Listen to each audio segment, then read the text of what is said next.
Word. Okay. Hi, just for the record, can you please explain your context of name, age, level of education, and also for right now, like native name? Mm-hmm.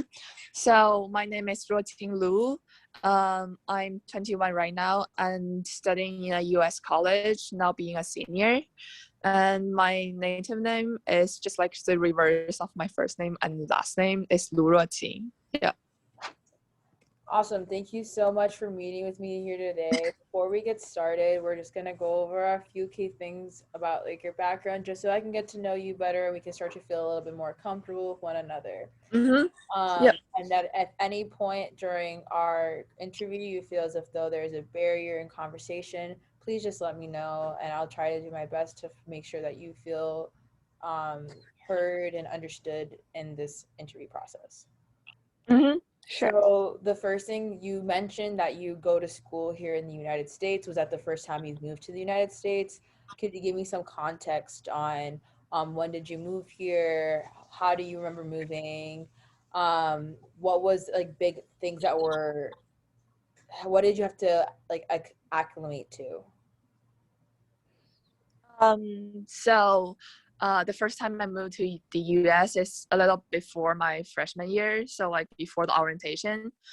And um, as I think it was quite hot when I moved here because it was summer, and um, it's just like the first time I moved here, I feel like it's really different in terms of um, greeting culture, in terms of how to take a bus, how to take a train, and just like how to move into a new college in a different country was quite challenging for me. But luckily, I had a couple of friends from my high school who also entered college in the US, and we quite helped each other out by like preparing each other, like telling each other what to um, bring to the US and just like how to fit in into the US culture. Okay, awesome. So I feel like Mhm. did you feel as if though you had a support system once coming to the States or did you Yeah, I feel I did. Yeah. awesome? Um, I would have to ask, so like coming to the States, so that means what is your primary language spoken at home? Like what was your prior experience with Hmm. like actual like formal like being able to read and fully be proficient and learning in an educational environment of English? Hmm. So before entering college in the US, I was taking all my education back in China. So the language officially used there is Chinese Mandarin. Okay, awesome. Um, Uh-huh. so how do you feel within your journey of like also learning to understand like how has being an ELL learner affected you and like again like coming into a higher level education for English specifically? How is it that adapting? Because again, a lot of people at this level Mm. have been having this form of experience. How do you think that affected your education? Um, you mean like how English as a second language affects my educational experience? Yes. Oh yeah. So I think firstly it's definitely quite hard, even though I took like a language test before got here.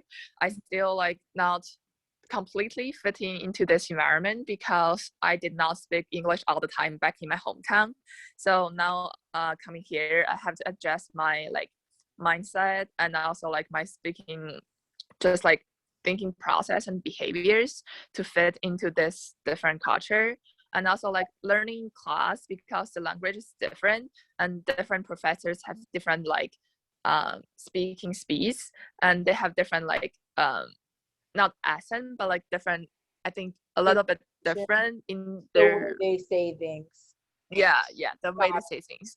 So yeah, that I have to adjust to different professors. And I think the first several classes I had to like ask for help from my classmates sometimes to actually understand the class materials fully. But Mhm. I think I gradually just like immersed in this environment for months. I just like got to more and more familiar with the language. That's I that's thank you so much for sharing that with me too. So I feel like what was like compare a typical school day for you at home versus a typical school day for you Mm-hmm. here. Mm-hmm. So I think definitely really different. Firstly, because one is like before college, one is like college, but also like the educational system is really different. So typically here at Boston College, I would initially getting up around like 8, because I usually have class at 9, and then just like get a breakfast and coffee at Hillside and go to my classroom. Mm-hmm. Usually after my class, I would either go to the library or back to dorm. Just depends on my class schedule and also how busy I am. Like, do I have assignments due like next few days? Yeah. And for for lunch and for lunch, I usually go to cafeteria. Like, usually go to lower because it's just like I can hang out with friends. Most of my friends are going to be there around the lunchtime, so I can find them. And then in the afternoon it's just like either class or like my club meetings, um or like I go to gym. It Yeah. depends on my schedule as well, but it's just like a typical school day would involve like a diverse activities, Mm-hmm. um like study, club, gym, exercising, and maybe like hang out with my friends, just go to Cleveland Circle or like Austin for a bubble tea or something. um but back in my hometown, I think it was really different because I was not like reach my adulthood before I entered college. So like back then, the regulations from my family was a little bit heavy. So uh, I typically just get up and my parents would send me to school. And then I would spend my whole day there just in my classroom and just learning, despite like we have a lunch break, and the class schedule was packed and very full, just starting from the morning until like 5 p.m. I think. And Yeah. then after school my parents would just pick me back home and I would start doing my homework, and sometimes chat online with my friends, but like not typically physically hang out. And just like more, I think it's more packed and just like less diverse schedule.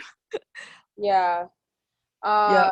so how would you describe like your structure at home versus your structure? I'm guessing the same thing of like you have more liberties here than you do at home in that same Mm-hmm. way. Okay. Uh, Mm-hmm. how would you do you think you're allowed to utilize and practice your English at home, or is it still more predominantly Mandarin speaking at home? It's just only Mandarin. My mom know like some English, but she doesn't speak it at home. She just use it for like her, um I think for her job or something. Okay. Um, Mm-hmm.